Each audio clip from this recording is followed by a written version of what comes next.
E compositor Tiago Brado, hoje é um dos principais missionários aí do segmento católico do Brasil e vai hoje estar aqui em Caicó, né, realizando um show aí em praça pública na frente da Igreja do Rosário, após a primeira novena da festa do Rosário de Caicó. Daqui a pouco o Tiago Brado vai conversar com os ouvintes aqui do nosso Panorama 95. Mas agora vamos falar de água, de pauta hídrica.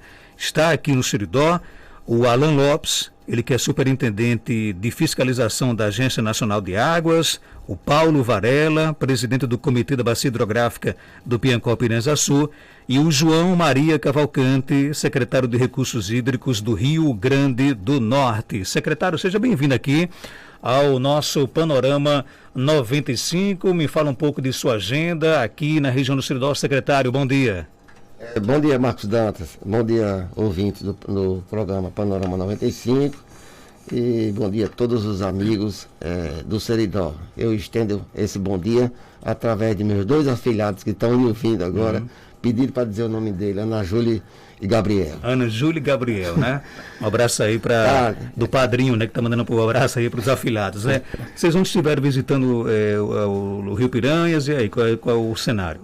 Nós fizemos esses 2 dias e dificilmente a gente pode juntar aqui duas personalidades que eu dou o meu bom dia, Paulo Varela e a Alain, que é o superintendente da ANA, para ver numa grande agenda de 2 dias aqui no Seridó, que era visitar a captação d'água em Jardim de Piranhas, que muitos caicoenses não sabem, mas tem uma obra lá em Jardim de Piranha que a gente chama de Zacarias, que faz a captação d'água, e que ano a ano nós vamos a Paraíba fazer uma negociação dessa água que vem para Caicó, que abastece a cidade, lá com os amigos da Paraíba, para fazer uma distribuição d'água lá para ser distribuída aqui para o caicoense. Então nós fomos lá ontem para ver como é que está essa obra que foi realizada pela CAERN.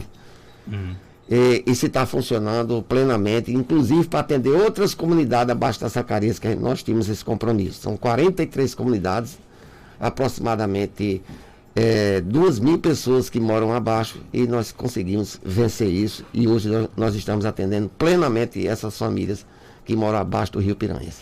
Inclusive, havia toda uma preocupação com a manutenção dessa sacaria, porque, como você mesmo disse, o caicoense que nos escuta nesse momento, hoje tem água, grande parte se deve a essa obra da sacaria, não é isso?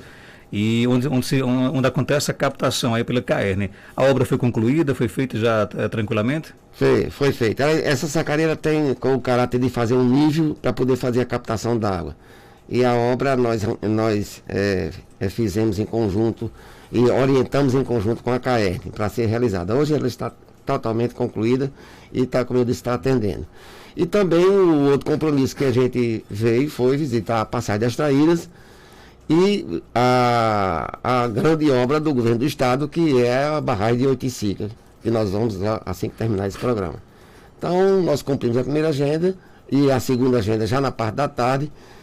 E para a gente foi realmente muito interessante ver a obra a Passagem das Traíras, porque o governo do estado foi quem tomou a decisão de retirar todo e qualquer perigo que ela existia para a população de Caicó, que tem logo abaixo da barragem.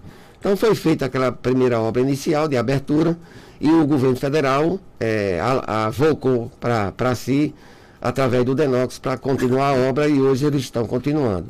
Acredito que eles deverão terminar a obra até dezembro, conforme foi prometido.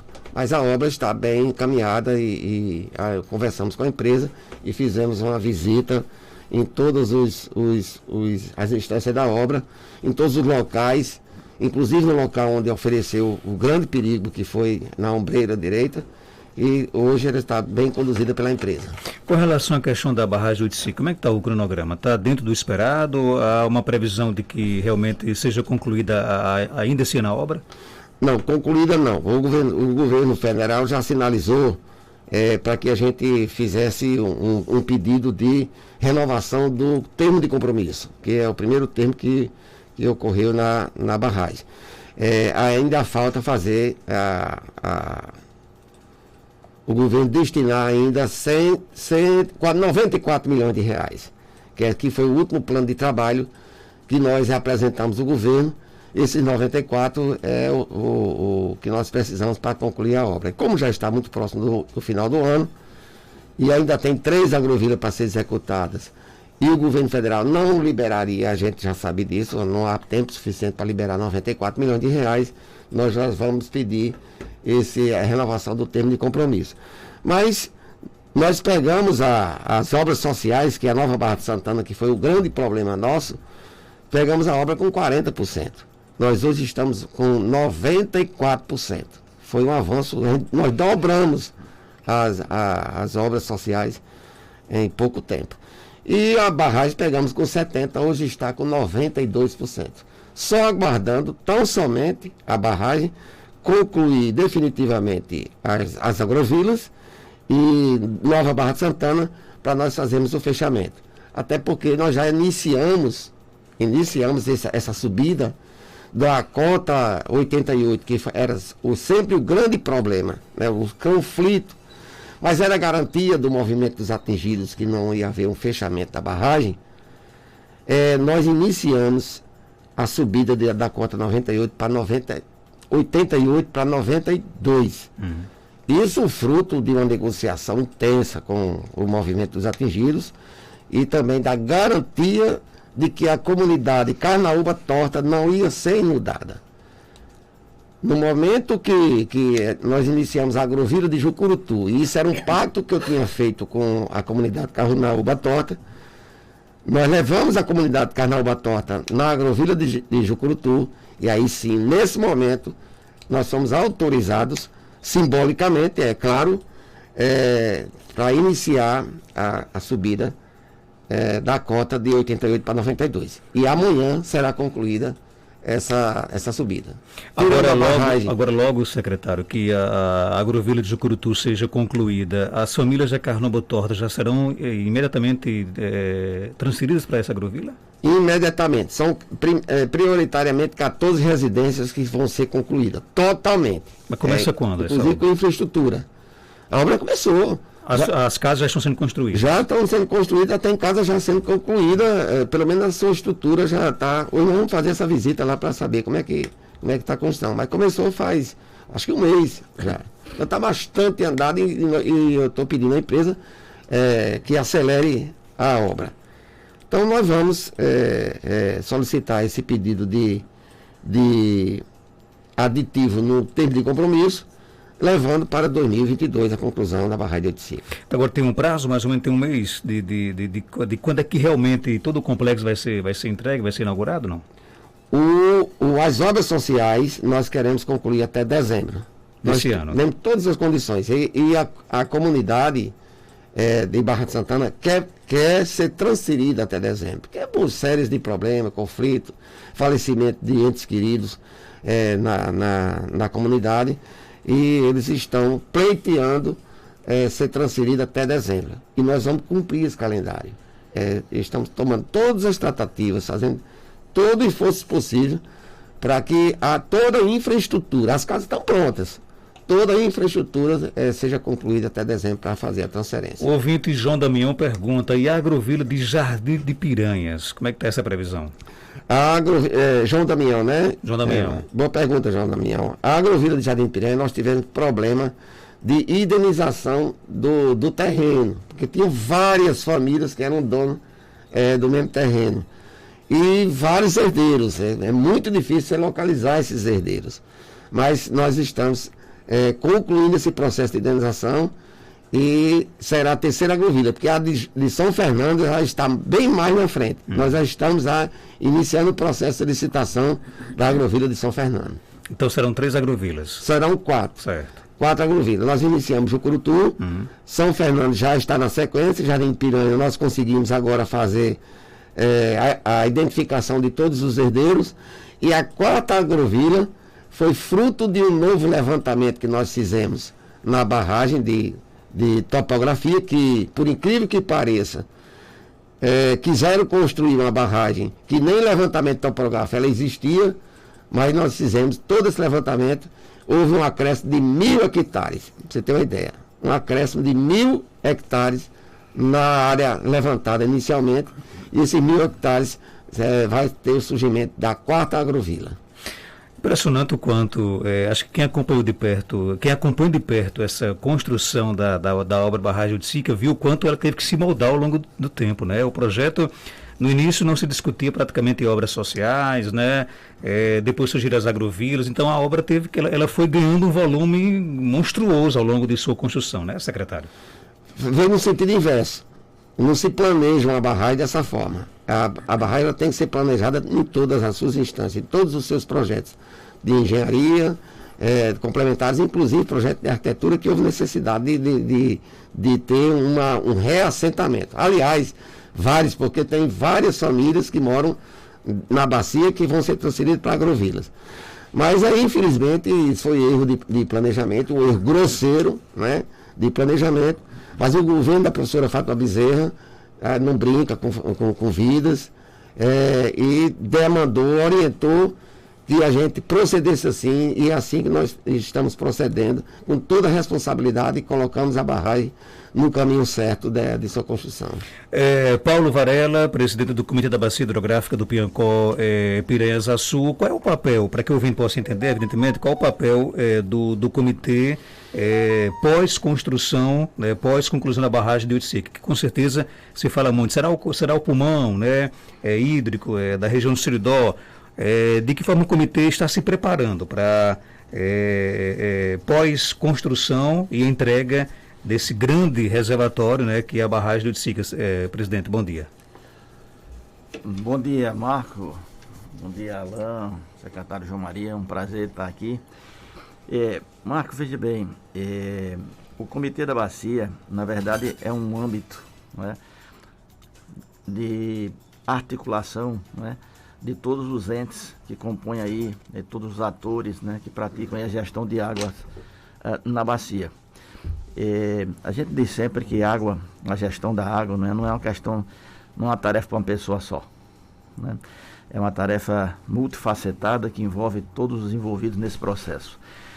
Quando a gente fala de inaugurar Oiticica, quando a gente fala da transposição que está chegando, né, isso quer dizer que nós vamos gerenciar essa água que será armazenada aqui, mas ela já passou pelo território da Paraíba. Então ela é um desafio não é para um estado só, nem para um governo só, nem para uma dimensão só, né? Aqui está envolvida a Agência Nacional de Águas, aqui está envolvido os paraibanos, aqui está envolvido os norte-rio-grandenses. Então o papel do comitê é aglutinar todos esses atores e, inclusive, e talvez com importância ainda maior, os usuários de água. Então nós precisamos planejar no futuro a garantia dessa água, não só que ela chegue, não só que a barragem termine, mas também o seu uso, né?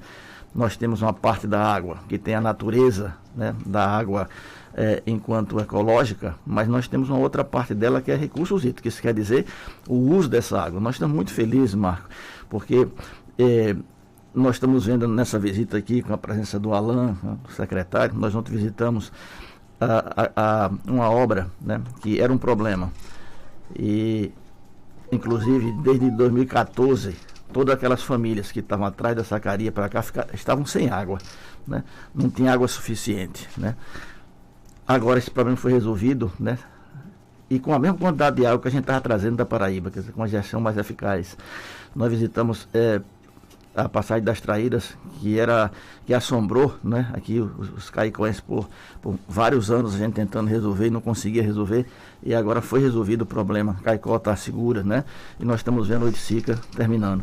Somando tudo isso, com a chegada inclusive agora da transmissão que passará pela Oiticica, né, e com o projeto Seridó, que vai distribuir essa água. Então, chegando aqui na sua pergunta mais de perto, dentro desse planejamento, o governo do estado já está planejando, já conseguiu fazer o projeto com recurso, inclusive, provenientes da ANA, não é? Que vai dar 100% de garantia, Marco, a todas as cidades aqui do Seridó. Então, falta d'água nas cidades, né? Se Deus quiser, no futuro, ela vai estar nos livros de história. Nossos netos verão que um dia faltava água nas cidades, não faltará mais. Então, Marco, a primeira grande coisa é essa. A segunda grande coisa é que esse nosso semiárido, uma vez tendo água garantida, tem um potencial imenso, produtivo, econômico, não é? Então, com a chegada dessas águas, a gente quer que elas se tornem juntamente com o Armando Ribeiro Gonçalves, porque esses 2 reservatórios funcionarão quase como um corpo único, né? Essa gestão terá que ser muito harmonizada. A gente vê aí um horizonte de um novo Seridó, né? Um novo Rio Grande do Norte. Então, estamos aí com uma perspectiva muito boa, né? De que com menos nós podemos fazer mais. Está aí a prova de que essas comunidades que estavam atrás da Sacaria, que passaram todos esses anos sem água, agora nós conseguimos resolver. Então é assim, na prática da solidariedade hídrica, né, da hidrodiplomacia, com todos esses entes envolvidos, esse é o papel do comitê, fazer com que todos se articulem para que esse planejamento possa ser feito com eficiência e com eficácia. E para coroar, estamos aí na expectativa da chegada das águas do Rio São Francisco, né? Exatamente. O Estado tem se preparado para isso? Sim, o Estado tem se dedicado a isso, né? O secretário João Maria tem nos conduzido aí, né, no âmbito do Estado, né, um grupo que está pensando isso. É bem mais complexo, Marco, por incrível que pareça, trazer água até aqui, eu faço a comparação do que é botar o time no campo, mas o jogo mesmo vai começar quando ela chegar.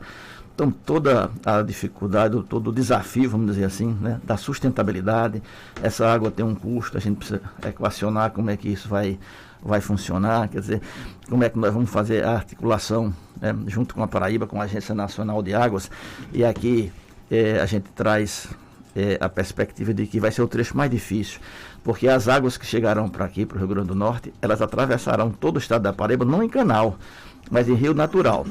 E você que acompanhou a dificuldade de a gente trazer água de Curema para cá na seca, você imagine que as águas da transposição passaram por dentro da Paraíba. Então, doutor Alain, aí é um desafio imenso, né? Que a ANA, junto com o estado da Paraíba, com o estado do Rio Grande do Norte, vai enfrentar. Mas nós vamos vencer. Já está sendo colocado, Marcos, 2 estações de medição dentro da Paraíba, no Rio Piancó e no Rio Piranhas, e também uma grande estação que é um portal de entrada aqui no Rio Grande do Norte, para que a gente possa medir essas águas e que a gente possa cada vez mais usar elas com mais eficiência. Essa água tem custo, essa água tem um valor e a gente precisa chegar à população, mas também de forma eficiente, sem desperdício. Você lembra bem daquele nosso bordão durante aquela época de seca, né? É preciso economizar, economizar, economizar.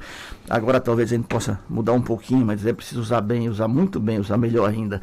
E a gente está vendo, Alain, e aprendendo todo dia, né?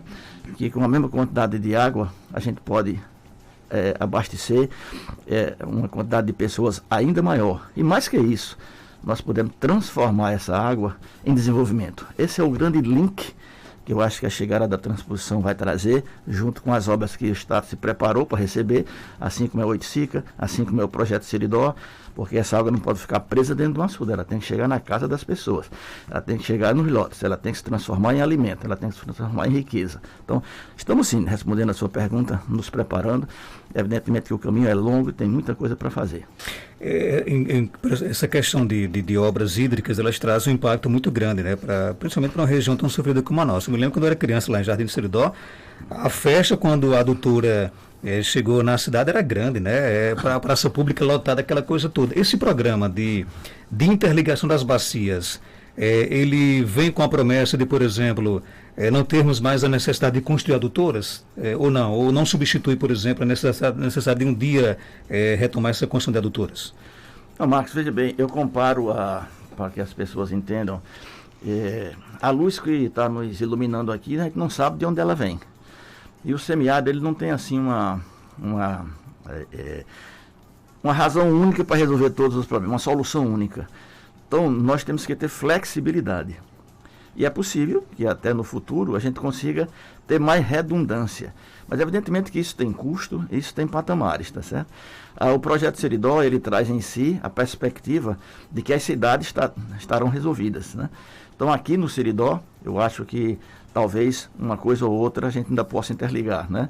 Vamos levar água também para a Serra de Santana e talvez algum trecho que leve água um pouco mais para lá, mais para cá, mas a estrutura central ela está feita, até porque você conhece o projeto, ele liga, são 2 eixos, pegando água da Armando Ribeiro Gonçalves e da Oiticica, e também direto do Rio Piranhas, mas entre si eles estão todos interligados. Então, tem um estudo também que está sendo feito de uma gestão inteligente, né? É um modelo para que a gente possa usar bem a água e a partir de cada ano a gente vai tirar desse açude ou daquele açude ou vai chamar da transposição ou não, doutor Alan, porque a gente sabe que a transposição não é uma torneira aberta para a água vir para cá assim toda hora, né? Tudo isso vai ter uma inteligência por trás. Então, a infraestrutura está se fazendo, será muito mais necessária, doutora, lá na região do Apodi, porque também tem um eixo que entra por lá, né? E ali a gente vai precisar ainda investir muito mais do que aqui. Eu acho que o Seridó, de todas as regiões aqui do estado, é a que está melhor preparada, principalmente a partir desse projeto Seridó implementado, e ele já está em vias de começar realmente a sua implementação. Ok, conversar agora com Alan Lopes, ele que é superintendente de fiscalização da Agência Nacional de Águas. Alan, seja bem-vindo aqui ao nosso Panorama 95. Qual é o olhar que a ANA tem para a região do Seridó, também da Paraíba, com relação a essa questão desses investimentos hídricos? Bom dia, Alan. Bom dia, Marco Dantas, todos os seus ouvintes. É um prazer estar aqui com o secretário João Maria, Dr. Paulo Varela, ex-diretor da ANA também, presidente do Comitê da Bacia. Marco, eu estou aqui na Bacia do Rio Piranhas desde o início da semana com outro colega especialista em recursos hídricos da ANA. Percorremos todo o Rio Piranhas, desde lá da Paraíba, desde Curema, descendo o rio, e cheguei ontem e acompanhei as visitas aí que foram mencionadas aqui, a Sacaria ali em Jardim de Piranhas, que tem possibilitado essa captação para Caicó, e também a barragem de passagem de Traíras, né? O Rio Piranhas, você sabe que ele é um rio federal, porque ele atravessa a fronteira, né? Ele vem da Paraíba e vai para o Rio Grande do Norte, e aí é por isso que a ANA fica tão envolvida aqui com a gestão de recursos hídricos junto com os estados, com a Paraíba e com o Rio Grande do Norte, né? Com essa parceria, né? E foi muito interessante ver, um pouquinho antes de falar dessa questão da infraestrutura, porque tem sido um desafio muito grande, né, doutor Paulo, fazer a água chegar a quem precisa numa região que é naturalmente muito seca e passou por uma crise hídrica muito grande desde 2013, 2014, né? A gente tem lá o Açu de Curema, que tem um grande reservatório de água. Hoje está com cerca de 47% de volume acumulado, liberando 4 metros cúbicos por segundo, e essa água pela primeira vez está chegando abaixo da Sacaria, né? Algo que a gente nunca tinha conseguido fazer antes, né? Ela sempre chegava, até várias vezes secou o rio muito antes da Sacaria, e era um drama, porque tinham várias pessoas, inclusive a cidade de Caicó e várias outras comunidades abaixo também nunca tiveram água, e agora a gente está conseguindo de fato fazer essa gestão, né?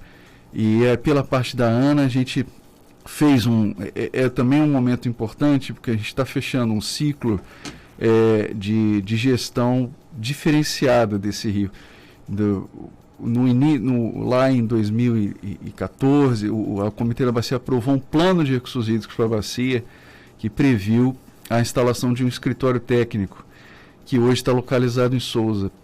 E aí esse escritório foi instalado, seguindo o que estava preconizado no plano, e uma equipe técnica ficou aqui à disposição para a gestão de recursos hídricos da bacia. Então, medindo o fluxo de água ao longo do rio, visitando os proprietários rurais, os irrigantes, e ajudando a manter a área irrigada e a captação dentro de limites sustentáveis, né? Junto com a definição das regras aí, que limitaram um pouco. A gente sabe que é difícil limitar, né, a captação de água para irrigação. Como o doutor Paulo falou, é uma região que tem potencial, os solos são de boa qualidade, tem sol, não falta, só falta água, né? Não falta gente, não falta capacidade de trabalho, não falta técnica, só falta água, né? E às vezes a gente tem que limitar a irrigação para que a água chegue a todos, né? E a gente está conseguindo fazer isso agora. Agora, certamente a gente vai dar um novo passo com essas obras de infraestrutura, né? Principalmente com a chegada das águas da transposição do São Francisco. Ontem elas estavam chegando, já abrindo as comportas para que elas chegassem ao estado da Paraíba. É o primeiro passo. Ela tem que percorrer todo o estado da Paraíba para que ela chegue aqui. E ao longo desse trecho de rio, do Rio Piranhas, entre Curemas e aqui, Marcos, são mais de 1.100 proprietários rurais. Hoje são 820 irrigantes ativos que estão irrigando, produzindo, e todos eles vão ter acesso à água e querem ampliar suas áreas irrigadas. mas a quantidade de água que vai ser transportada ela é suficiente tanto para eles, mas também para o Rio Grande do Norte, né? Então, como o Paulo falou, vão ser instalados medidores fixos, são estruturas aí de concreto para medir esse volume de água em pontos estratégicos, inclusive aqui próximo à divisa, aqui também lá em Jardim de Piranhas, para saber essa quantidade de água do São Francisco que chega ao Rio Grande do Norte, de modo que ela seja de fato na medida certa para suprir complementar, né, a disponibilidade de água local que vai vir do reservatório de Oiticica, Passagem de Traíras também, que está sendo recuperado, e se tudo der certo, se ele, né, concluindo a obra aí rapidamente, vai ser uma nova reserva de água importante, porque também falando um pouco sobre ele também está num rio que é também federal, e a ANA é responsável pela fiscalização da segurança da barragem.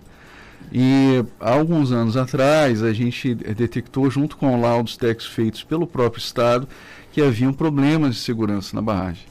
E aí solicitamos então que fossem feitos estudos, projetos de recuperação, e assim foi feito. E agora também foi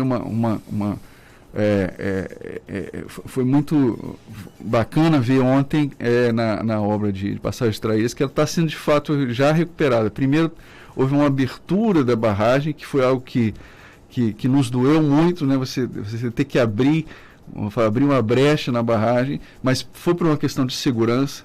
A barragem Passagem de Traíras, ela está rio acima aqui de Caicó, ou seja, em um eventual acidente, ela poderia atingir Caicó. Então é uma situação de fato muito séria que foi levada a sério pelo Estado. E aí dessa forma foram feitos projetos no primeiro passo, que foi essa parte mais doída de ter que abrir uma brecha, foi uma forma mais emergencial, mas foi feito, trouxe conforto, segurança e tranquilidade a todos, e agora ela está sendo de fato recuperada, né? O vertedor dela foi todo revestido, a parte de fundação está sendo tratada, recuperada, e ela em breve vai estar em condições de acumular água novamente, né, trazendo segurança hídrica para a população aqui do Seridó. Por falar em preocupação, né, com segurança de barragens, um assunto puxa o outro, e a gente vê se eu estiver equivocado, me corrija, Alain. Eu queria até saber até que ponto a ANA pode fazer alguma coisa, né? De repente já está fazendo um processo de esquecimento com relação a Suritães aqui em Caicó. Enquanto o Itães ele foi importante para abastecer Caicó, depois que tivemos outras alternativas, graças a Deus, né? Porque o Itães praticamente está seco, né? Há um processo de esquecimento do Itães. E a gente vê, o Procopio teve aqui essa semana, inclusive, falou sobre um seminário que aconteceu, né, que discutia o futuro do perímetro irrigado do Itães. Há uma preocupação também com a questão da recuperação daquela parede, onde passa um movimento de veículo imenso, de cargas pesadas, né? Como é que se encontra esse processo? Essa discussão também existe dentro da Agência Nacional de Águas, da importância de, por exemplo, voltar a se investir no Açuritãs, até na segurança daquela parede? Sim, sem dúvida. Inclusive esse seminário que você mencionou foi feito em conjunto pela ANA e com o Comitê de Bacia, com os colegas aqui do Rio Grande do Norte, para pensar de fato o que fazer nesse caso, né? Você tem uma barragem que hoje está seca, tem um perímetro irrigado que é importante, e há necessidade aí de novos investimentos para que ele possa de fato ser sustentável. O que a gente precisa pensar é algum modelo novo que dê o que a gente tem chamado de sustentabilidade financeira, né? Ou seja, algo que você consiga gerar renda e recursos financeiros para investir na barragem e fazer as condições, manter os requisitos de segurança dela, né? A lei de segurança de barragens ela foi aprovada em 2010 e no ano passado sofreu uma revisão. E ela é uma lei muito exigente, com muitos requisitos, então ela traz a necessidade de se fazer planos de segurança de barragem, planos de ação de emergência, e tudo isso requer recursos financeiros, né? Mas para isso é importante que a barragem tenha atividades econômicas associadas a ela, né? Agora, a questão também é da disponibilidade de água do açude, né? como o Paulo falou, talvez a interligação dele com as outras obras, né, de alguma forma, possa ser uma saída, né, criando redundância no sistema, né, ou seja, quando uma fonte de água secar, você tem uma outra fonte que possa abastecer. Então pensar em outra fonte de água, enquanto o Itãs não tiver fornecendo água, poder usar essa outra fonte. O projeto de transposição de São Francisco tem essa lógica, vai aportar uma água adicional, né? Então ele pode ser usado de uma forma intermitente, ou seja, quando não tiver água num açude local, você poderá acessar a água que vem do Rio São Francisco, né? Porque é uma água também mais cara, é importante falar isso, é um bombeamento que é feito pelo eixo norte de 300 metros de altura, né? Então a quantidade de energia elétrica usada para trazer essa água de São Francisco é muito, muito grande, e o preço da energia vocês sabem que só aumenta, né? Por conta de uma questão até geral do Brasil, do nosso sistema interligado nacional, que momentaneamente passa por uma crise hidroenergética, mas o preço da energia é um componente importante, por isso que essa água do São Francisco precisa ser usada de uma forma planejada, né?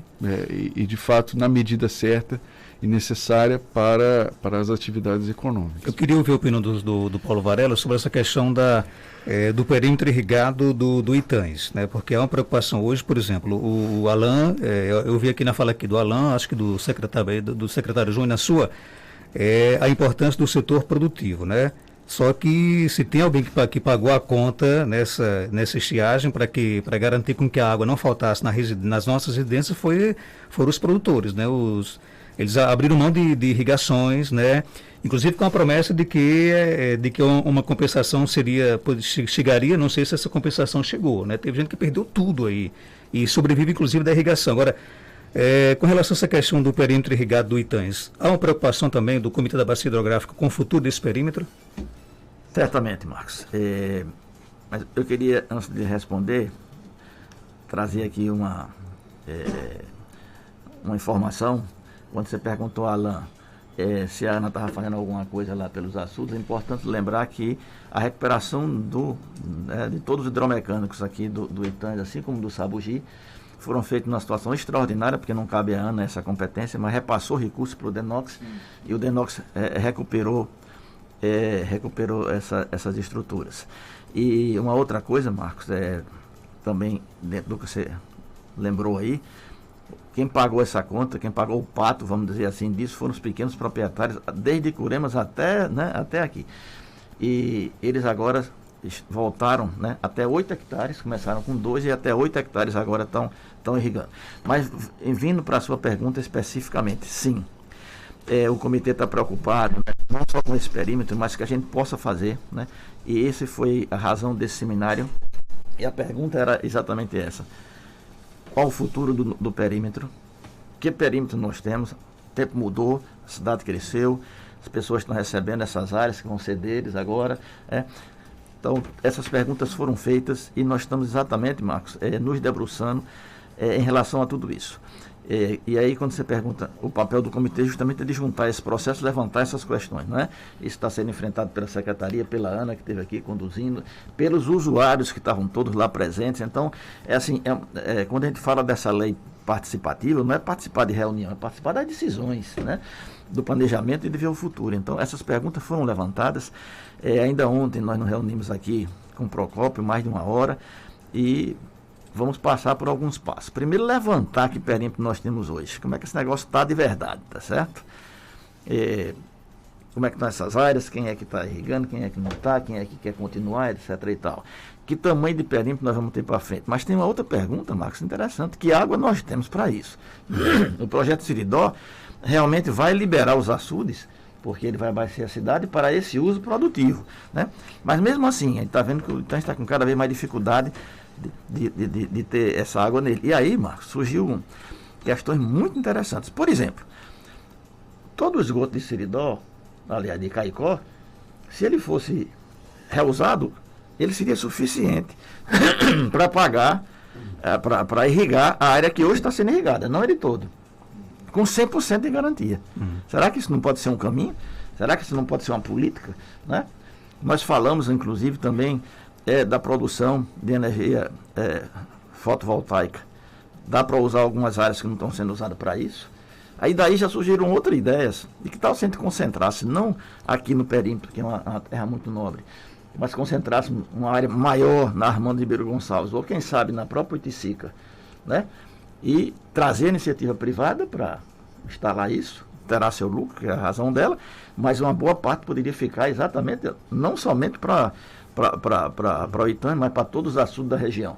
Então, sim, Marcos, nós estamos exatamente, né, sentados, pensando, né, estrategicamente, e até recebi, Alan, um e-mail lá do Patrick, que é o superintendente lá de regulação, que teve notícia do que fizemos aqui, que está interessado, pediu informações e material, porque ele acha que isso pode ser, inclusive, um caminho para a gente tratar não somente Itanhas, não somente o Rio Grande do Norte, mas pode ser uma inspiração para os perímetros irrigados brasileiros, né, fazer uma reanálise de como é que eles estão e para onde é que eles vão.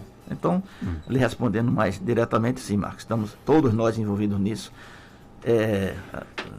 com unhas e dentes e com todas as unhas e com todos os dentes. Esse é um assunto importante que a gente vai ter que enfrentar.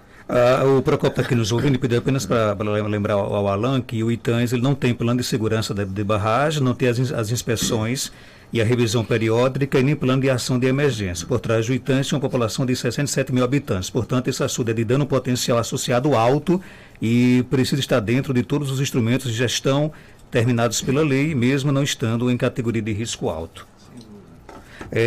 Aproveitar aqui a pergunta aqui do ouvinte, o ouvinte aqui ele se sente muito à vontade para fazer perguntas. O ouvinte pergunta aqui, queria saber a opinião de vocês sobre a interdição dos clubes ao redor do Itanhas, né? Pois só permanece em território do Caicó, cidades como Jardim de Piranhas e Jucurutu têm seus clubes às margens dos rios abertos.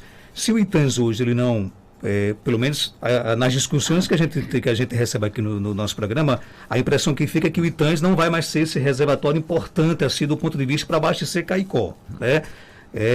Se o Itanhas não vai ser mais esse reservatório, digamos assim, essencial para abastecer Caicó, claro que vai ser dedicado para outros abastecimentos.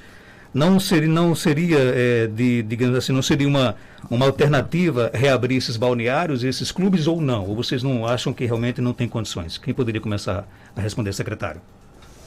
Eu posso responder porque eu, quando fui superintendente do IBAMA, e isso então é o caso do IBAMA, nós fomos obrigados a expedir, dentro de um processo de ação civil pública, provocado inclusive pela região aqui de Caicó, a utilização do uso dos balneários que estava contaminando o manancial. Então isso, naquele período, foi exatamente quando eu estava no IBAMA, veio uma determinação da presidência para que interditasse os balneários, e com esse relatório que, em conjunto com o Ministério Público Federal, estava pedindo a interdição. Então, eu acredito sim que o Itanhas vai voltar a ter a sua carga total para toda a felicidade do caicoense. É claro que vai ter as dificuldades, porque ao longo da bacia do Itanhas foi criado vários outros reservatórios e que dificultou a passagem da água para o enchimento da bacia do Itanhas. Mas, enquanto isso, como é aquela área de proteção ambiental, ela continua sendo a mesma área de proteção ambiental, hoje a lei não permite que se tenha um equipamento público recreativo dentro de uma área de proteção ambiental, onde vai contaminar todo o lençol, né, do Itanhas, que é a água que a população bebia na época, né, bebia. Então, tinha realmente essa contaminação e comprovado nos diversos estudos feitos pela universidade. Isso é uma lembrança que eu tenho do processo que eu participei durante o período que eu estava na superintendência do IBAMA. Mas por que só Caicó? Por que outros reservatórios continuam com balneários e clubes às suas margens abertos, né? Então, no caso, Caicó era um reservatório um reservatório com água fixa, né? No caso de Jardim Piranha, que contamina também um rio, né? Eu não lembro na época que teve algum processo sobre o Jardim Piranha, mas foi feito uma vistoria feita pela IBAMA em toda a bacia do Piranhas e vários relatórios foram criados a respeito disso. Então, dificilmente o caicoense vai voltar a ver aqueles balneários abertos no Itães. Eu acho muito difícil, mas... Pois não, Paulo? Marcos, veja bem, uma questão interessante. O sistema é novo e ele está se instalando e está criando, digamos assim, musculatura, né? E essa grande estiagem até ajudou nisso. Existe um instrumento muito importante chamado alocação de águas, né? E respeitado, evidentemente, como o doutor João colocou, as questões legais que são intransponíveis, o destino dessas águas, né? Isso é uma questão que a gente tem que se acostumar, as próprias pessoas têm que se empoderar disso, né? Nos casos dos federais, liderados aqui pela ANA, ao final de cada inverno a gente se senta, né, com a presença de todos os envolvidos para ver da água que temos, quais são os usos preponderantes e como é que a gente pode compartilhar. Estamos partindo para esse caminho, deixar de disputar para compartilhar a água que nós temos. Evidentemente que no momento em que o Itães era um açude, prioritariamente vai ser uma cidade e tem uma finalidade muito específica e nobre, e como eu digo, o sistema é novo, a justiça ainda tem sido muito acionada, né? Então em outros não foram, mas aqui o Ministério Público pode ter sido acionado por alguém que preocupou, e aí vem e tem decisões judiciais que vão e proíbem isso. A tendência é que isso seja cada vez menos usado e que nós mesmos, né, enquanto bacia, né, juntando aqui, né, as inteligências, os saberes também das pessoas locais e com muita consciência de para quê, né, da mesma forma como nós estamos fazendo as perguntas, que perímetro temos, que perímetros queremos, que perímetro podemos ter, né, no futuro, nós também talvez tenhamos que, talvez não, nós temos que nos sentar e pensar de novo, que Itãs nós temos, quais são os verdadeiros usos que a gente precisa para ele, etc. e tal. Se chegássemos a um ponto aonde realmente não vai se usar nenhuma água dele para abastecimento local, eu não digo, né, que assim seja, ele pode entrar ainda como emergência ou em algumas questões, ou em alguns anos ele esteja muito cheio, mas se o uso prioritário dele agora é irrigação, se o uso dele prioritário agora fosse outras coisas, produtividade, etc., talvez, né, nós mesmos possamos, e aí trazendo até o Ministério Público, trazendo os órgãos ambientais, junto com a ANA, com a Secretaria, com o IGARNE, etc. Não, esse açude agora, a gente pode usar ele, respeitado, né, as margens que o Dr. João falou, mas ele pode ter um uso de lazer, de turismo, etc., se nós assim decidirmos. Então, eu tenho dito sempre que a gente pode errar ou acertar, mas daqui para frente nós temos que fazer isso juntos. E a população daqui, as pessoas que aqui vivem, né, as mesmas que acionaram o Ministério Público, etc., por razões justificáveis e legítimas, podem ter, para eles, açude, um novo olhar. Então, você está dando, inclusive, aí, a gente vai sempre receber inputs, né? Não só o perímetro, mas às vezes a gente tem que discutir, inclusive, o nosso Itães, onde é que ele está, como é que ele vai ficar no futuro, enfim, que uso nós queremos para ele. Ok, aqui tem muitas perguntas aqui, o nosso tempo estourou, então eu vou fazer aqui algumas perguntas aqui e de forma bem objetiva que cada um respondesse, né? Bom dia, sobre o açude Mundo Novo, se vão abrir as vazantes para os agricultores, é um açude do governo, o ouvinte defende que deveria ser aberta a vazante aí para os agricultores, secretaria aí. Eu gostaria que o Procopio estivesse aqui, nesse caso. Mundo Novo é o açude da Impar, ali pertinho da Impar. Que aí ele sempre ajuda a gente nessa questão das alocações da água e é quem se envolve diretamente. Eu não tenho discutido recentemente com o Procopio sobre a relação do Mundo Novo. Eu vou ficar devendo essa pergunta ao ouvinte. Tem mais perguntas que estão chegando, bom dia. Bom dia, Marcos Dantas. Eu sou Antônio Marcos, aqui do sítio Quipoá, Jardim Seridó, que faz parte da barragem Extraíra.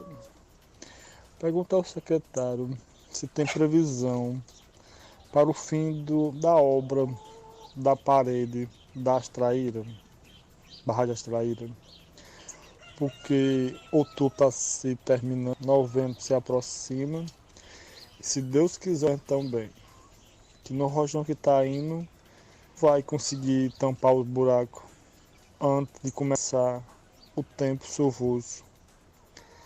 Queria ver com ele se tem alguma previsão de término da obra da barragem extraída. Muito obrigado, Marcos Dantas. Um abraço, Antônio Marcos. E aí, secretário? Ele aí merece um esclarecimento. Aí. Hoje a obra está sendo conduzida, como eu disse, pelo governo federal, através do DENOX. Quem iniciou a obra foi o governo do estado e elaborou o projeto, como o colega aqui, Alan, falou, e que fez aquela obra inicial de retirada de todos os perigos que a barragem tinha, para que a população de Caicó se tranquilizasse, ficasse tranquila, e o governo do estado estava cumprindo a determinação de fiscalização da ANA e tranquilizando a população. Após isso, o governo federal avocou para si, como diz o termo da palavra, e o governo é quem está executando.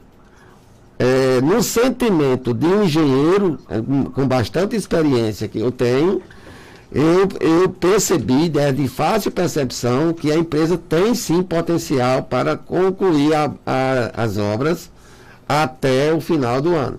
Se não faltar recursos, se não faltar não tiver outro problema maior, mas que, se depender da capacidade da empresa, eu percebi que ela tem, e que a obra está sendo bem conduzida.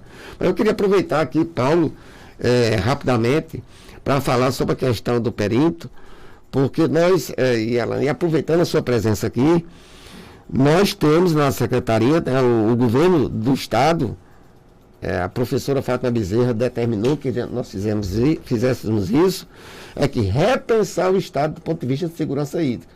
E isso nós temos feito desde o primeiro dia que nós chegamos. E uma das soluções da questão de segurança hídrica é exatamente o reuso de água, Paulo. Aí nós temos um grande projeto que apresentamos à Agência Nacional de Águas, e ela vai nos ajudar nisso, tem nos ajudado, que é o projeto de utilização das 2 estações de tratamento que estão sendo concluídas em Natal, para usar essa água do esgoto que foi tratada e jogar, ao invés de jogar no rio Potengi, ela ser utilizada através de adutoras para a região do Mato Grande. E criar uma grande área de produção agrícola, que é exatamente o mesmo projeto aqui do Intens.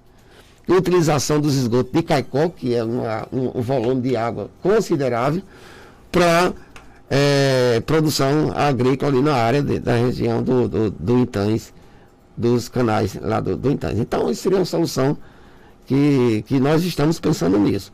Acredito que, antes de terminar o governo da professora Fátima Bezerra, e em conjunto com a ANA, esse projeto nós vamos iniciar esse projeto. Ok, tem mais uma pergunta aqui, bom dia. Marcos Dantas, bom dia.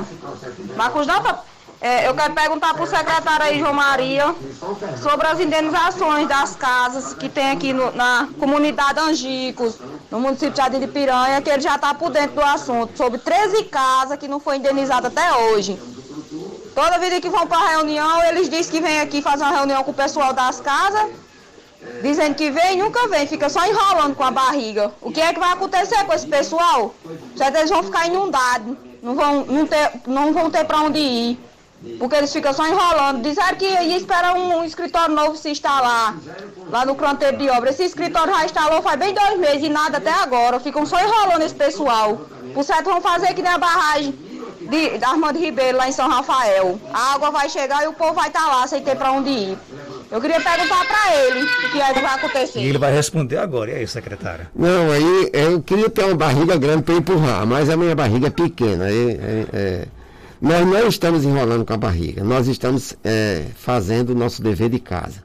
A empresa foi contratada, que é a supervisora da obra, e, como eu disse, houve a necessidade de se fazer um novo levantamento topográfico, e foi encontrado 1.000 hectares a mais que essas famílias apareceram como famílias a serem indenizadas, que é onde a água vai chegar e vai inundar essas casas. Então, pode ter certeza, e isso pode ficar tranquila, nenhuma residência será inundada sem ser indenizada. Nenhuma. Isso quem está dizendo é o secretário e a governadora Fátima Bezerra, porque a garantia que nós estamos fazendo o nosso trabalho assim, com muita seriedade, muita tranquilidade e transparência.